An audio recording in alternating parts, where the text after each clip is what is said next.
on a winter evening in 1893, when gas lamps still breathed softly against the dark, and the idea of progress had not yet erased fear from the edges of the world. The story began with a sound no one could explain, a sound that arrived in the quiet coastal town of Blackmere as if it had traveled a very long way to be heard. Because just after midnight, when the streets were empty, the harbor lay flat as glass, and even the wind seemed to hold its breath.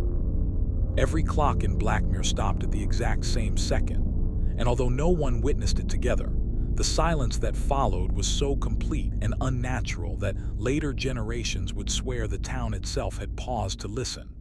And from that precise moment onward, life appeared to continue as usual on the surface, while beneath it something old, slow, and infinitely patient began to move. Blackmere was a place built on habit and repetition, a town of fishermen who trusted the tides, clerks who trusted schedules, and families who believed the past should remain buried if it could not be fixed. And among them lived Thomas Hale, a land surveyor known for his methodical nature and calm skepticism, a man who measured the world for a living and believed deeply that anything which could not be measured could not truly harm him.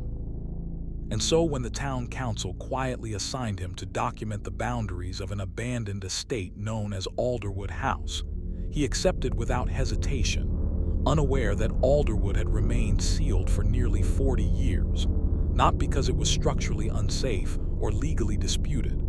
but because no one who entered it ever stayed for long, as if the house itself rejected permanence. Alderwood stood alone at the edge of the marsh where land gradually surrendered to water, its stone walls uncracked, its windows intact but dark, and its iron gates locked in a way that suggested they had never truly been opened. And Thomas noted immediately that the estate showed no signs of decay consistent with its age, no rot, no collapse, no creeping damage, as though time had passed around it rather than through it. And while this detail unsettled him in a vague, professional way, he dismissed it as evidence of exceptional craftsmanship, stepping inside with his lantern, compass, and ledger, unaware that the air within the house felt heavier not because it was stale, but because it seemed saturated with memory. And as he walked the long corridors, his footsteps echoed oddly, arriving back at him a fraction of a second too late, accompanied by a low, rhythmic sound, subtle at first, not loud enough to alarm him, but persistent enough to register, like distant breathing, or the pressure of the tide against a far, unseen wall. Over the following days, Thomas returned again and again, mapping rooms, measuring walls, counting steps, recording elevations, and each visit revealed small inconsistencies that no single observation could fully explain. Staircases that felt longer than they measured, hallways that curved ever so slightly without reason, doors that opened into rooms marginally larger on the inside than their exterior walls allowed, and windows that framed views of the marsh from angles the house should not have possessed. And though Thomas attempted to rationalize these details as optical illusions, uneven foundations, or simple errors in perception, they accumulated steadily in his thoughts, particularly after he discovered a series of shallow grooves carved into the wooden floor beneath the central staircase, arranged in a wide circular pattern, worn smooth as if by countless hands or footsteps over a very long period of time. And when he asked the townspeople about the marks, he was met with polite deflection, vague answers, and quick changes of subject, the kind of collective avoidance that suggested not ignorance, but an unspoken agreement to forget.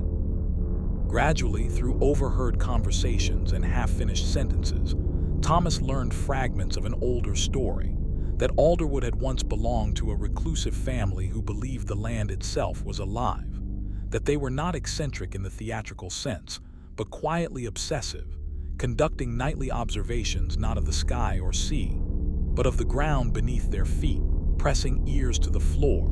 listening for changes, recording vibrations, charting what they referred to in careful journals as the breathing of the earth, and that on the very night the clock stopped throughout Blackmere,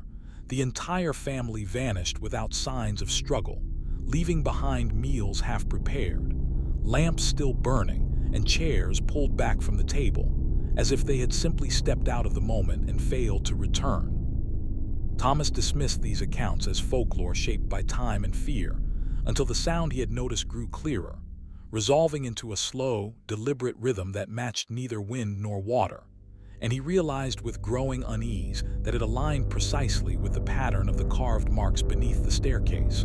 a pattern that did not repeat spatially but temporally, like a cycle. And the more time he spent within Alderwood, the more his own perception of time began to fracture, with hours slipping by unnoticed or stretching into long, oppressive intervals that left him exhausted without knowing why. And outside the house, the townspeople began to comment that Thomas seemed distracted, distant, as though part of him remained elsewhere even when he stood directly in front of them, responding a moment too late to questions, pausing mid-sentence as if listening for something no one else could hear. The true turning point came when Thomas brought a pocket watch into Alderwood as an experiment and watched in quiet disbelief as its ticking slowed the deeper he moved into the house, until at the center, beneath the staircase, it stopped entirely, resuming only when he stepped away. And in that moment he understood that Alderwood was not abandoned, but occupied by something that did not live as people lived, something that experienced existence in cycles and pauses rather than linear moments, and that the family who once lived there had not been taken by force, but had remained too long, gradually synchronized with the house, until they were no longer recognized by it as separate. Driven now by fear, fascination, and a growing sense of responsibility, Thomas searched the remaining documents stored in Alderwood and uncovered a final journal entry written in a careful, almost reverent script, explaining that the land beneath the house sat at a convergence of old pathways, not roads or rivers, but currents of time itself, slower here, deeper, heavier, and that listening too closely allowed the house to listen back, and that once heard, it was impossible to fully leave, because the house would begin to adjust its rhythm to match the listener. And on the final night recorded in the journal, the family had attempted to leave Alderwood together,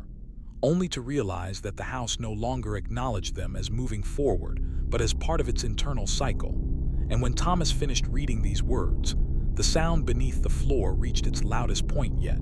filling the halls with a steady pulse that seemed to align with his own heartbeat. And for a brief, terrifying moment, he experienced the sensation of standing outside his own life, watching himself remain perfectly still beneath the staircase as time flowed unevenly around him.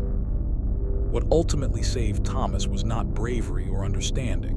but interruption, because at dawn, alarmed by his absence, a small group of townspeople arrived at Alderwood and physically pulled him from the house.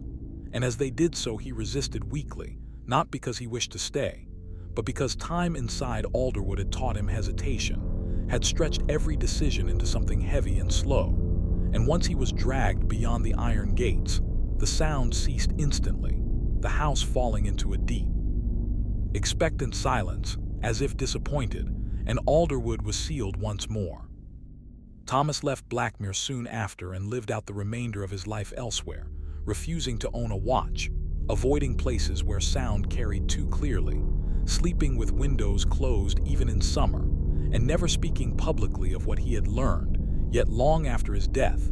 visitors to Blackmere would still report that on certain nights, when the tide was low, the air unusually still, and the marsh seemed to flatten into shadow, every clock in town would pause for just a second. And those who listened closely claimed they could hear something beneath the ground, steady and patient,